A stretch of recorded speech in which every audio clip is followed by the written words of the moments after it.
It's Chance Casey with Chance Casey Real Estate Group here, and today we're going to talk about some of the differences between long-term rentals and Airbnbs, since this has been a hot topic this year in real estate because a lot of people are investing in real estate because the interest rates are so low right now.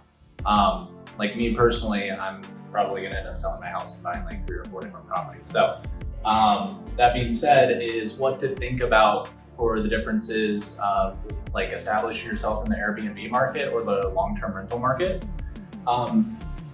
With Airbnbs, you typically are going to like purchase the home, and then obviously you want to rent it out for a short period of time, but you also have to furnish the home as well.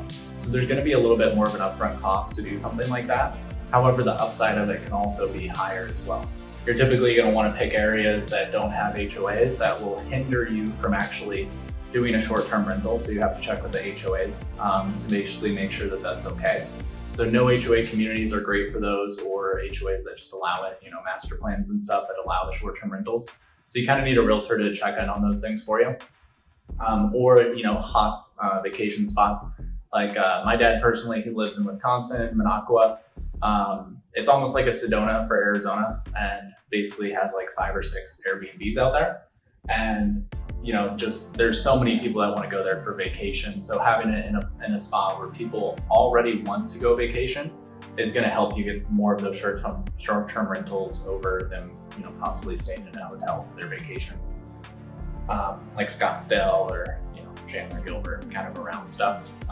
Cool. And then for like renting long-term, people need homes everywhere, so it doesn't always matter as much where you buy it there. You do want places that are going to give you a higher ROI. So there's cities in Arizona that just typically have higher ROIs from the time that you buy the property to start renting it out. Ask your realtor or myself about that to basically make sure that you're purchasing in an area that's going to give you good cash flow and stuff. But renting long-term is more about having that person pay your mortgage over that time period. You can qualify for that house, typically with 75%.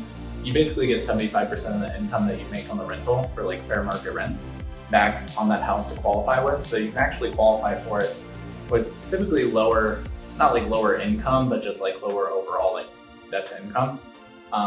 If you have more questions on that, I can explain it fully, but that's like 3 videos in itself. But renting long-term is basically you're going for appreciation of the market, which real estate has typically gone up anywhere from 2 to 3% over like the last 30 years.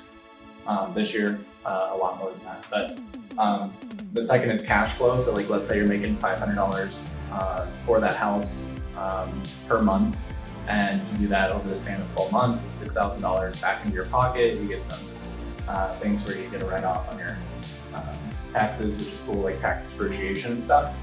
And then it's basically like long-term capital gains and stuff there.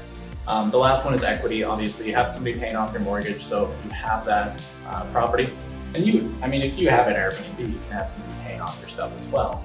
It's just these are typically something that you're going to have to put a little bit more into, because you got to furnish it. You've got to talk to your realtor about, hey, what do I have to do to get it Airbnb ready and stuff like that. Where renting long term, typically it's just a vacant house and stuff like that. So, some of the things to start thinking about if you're thinking about doing this, or places to start researching, but always, best person to talk to is a realtor, because we do this stuff for our clients every day. And so we've seen them run into the issues, and we already kind of help them. So give me a call if you have any questions, 602-525-5500.